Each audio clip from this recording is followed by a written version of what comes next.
Hello everyone, nice to see you again. We're here to continue with our story, A Bear Called Paddington. And once again, I've got all my bears around me. We've got Henry here, we've got Big Ted, we've got Orange Ted, we've got Kerry Bear, and we've got Hamley, and we've got a new one today. This is Flower Bear, and she normally lives in my daughter's bedroom. So I'll put her next to me here. Running out of space in my house to do videos, but we do have more bears.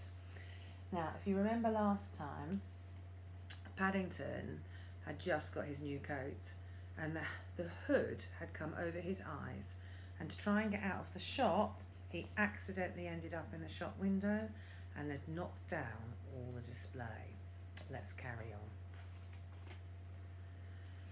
He looked around thoughtfully. "Oh dear," he said to the world in general, "I am in trouble again." If he'd knocked all these things down, as he supposed he must have done, someone was going to be cross. In fact, lots of people were going to be cross. People weren't very good at having things explained to them, and it was going to be difficult explaining how his duffel coat hood had fallen over his head. He bent down and began to pick up the things. There were some glass shelves lying on the floor where they had fallen. It was getting warm inside the window, so he took off his duffel coat and hung it carefully on a nail. Then he picked up the glass shelf and tried balancing it on top of some tins. It seemed to work, so he put some more tins and a washing bowl on top of that. It was rather wobbly, but he stood back and examined it. Yes, it looked quite nice. There was an encouraging round of applause from outside. Paddington waved a paw at the crowd and picked up another shelf. Inside the shop, Mrs. Brown was having an earnest conversation with the store detective. "You say you left him where, madam?" the detective was saying. "Right here," Mrs. Brown said. "He was feeling ill and I told him not to go away. His name's Paddington." "Paddington," the detective wrote it carefully in his notebook. "What sort of bear is he?" "Oh, he's sort of golden," said Mrs. Brown. "He was wearing a blue duffel coat and carrying a suitcase." "He also has black ears," said Judy. "You can't mistake them." "Black ears," the detective repeated, licking his pencil. "I don't expect that'll help much," said Mrs. Brown. "He's wearing a beret." The detective clapped his hand around his ear. "What?" he shouted. There really was a terrible noise coming from somewhere. It seemed to be getting worse every minute. Every now and then there was a round of applause, and several times he distinctly heard some people cheering. "His beret!" shouted Mrs. Brown in return.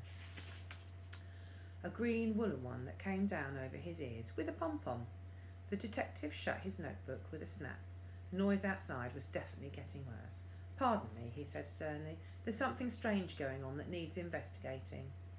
Mrs. Brown and Judy exchanged glances. The same thought was running through their minds. They both said, "Paddington?" and rushed after the detective. Mrs. Brown clung to the detective's coat, and Judy clung to Mrs. Brown as they forced their way through the crowd on the pavement. Just as they reached the window, a tremendous cheer went up. "I might have known," said Mrs. Brown. "Paddington!" exclaimed Judy. Paddington had just reached the top of his pyramid. At least it had started off to be a pyramid, but it wasn't really. It wasn't any particular shape at all, and it was very rickety. Having placed the last tin on the top, Paddington was in trouble. He wanted to get down, but he couldn't. He reached out a paw, and the mountain began to wobble. Paddington clung helplessly to the tins, swaying to and fro, watched by a fascinated audience. And then, without any warning, the whole lot collapsed again. This time, Paddington was on top, not underneath. A groan of disappointment went up from the crowd. "The best thing I've seen in years," said a man in the crowd to Mrs. Brown.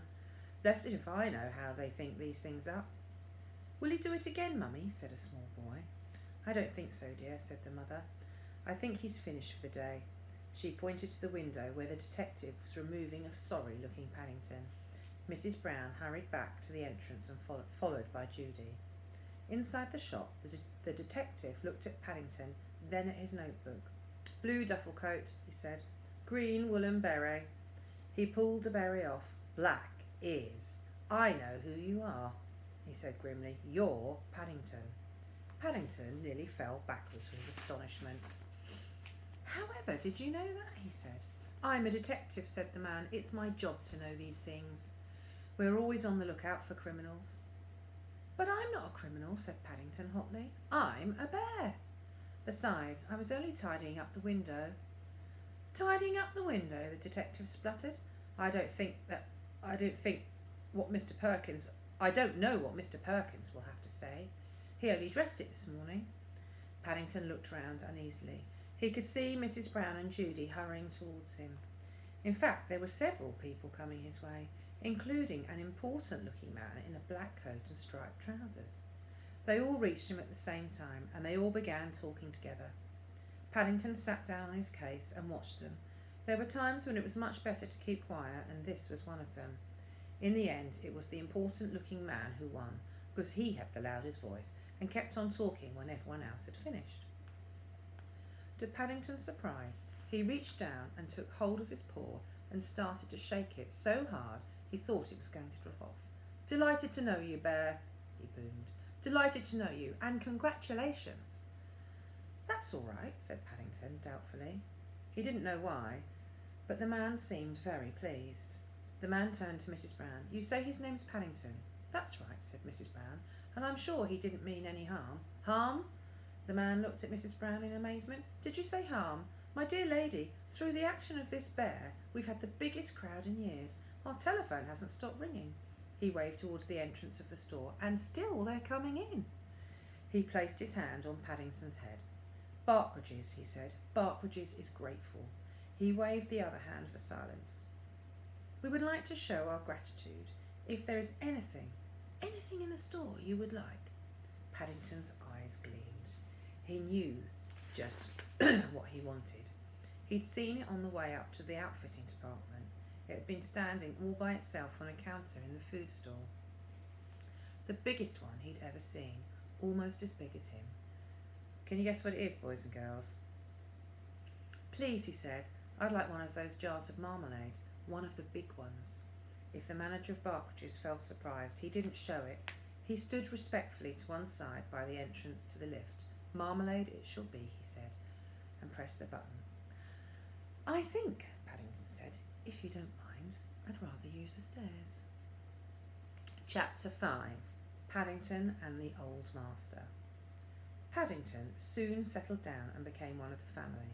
In fact, in no time at all, it was difficult to imagine what life had been like without him. He made himself useful about the house, and the days passed quickly.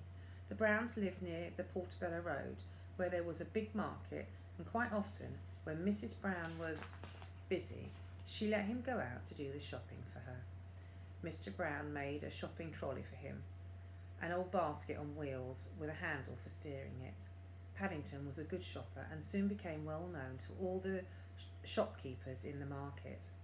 He was very thorough and took the job of shopping seriously. He would press the fruit to see that it was the right degree of firmness, as Mrs. Bird had shown him, and he was always on the lookout for bargains. He was a popular bear with the traders, and most of them went out of their way to save the best things of the day for him. The bear gets more for his 10 pence than anyone I know, said Mrs. Bird.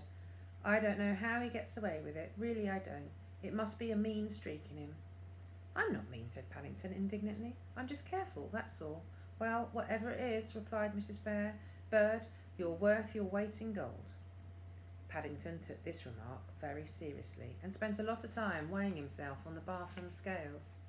Eventually he decided to consult his friend Mr. Gruber on the subject.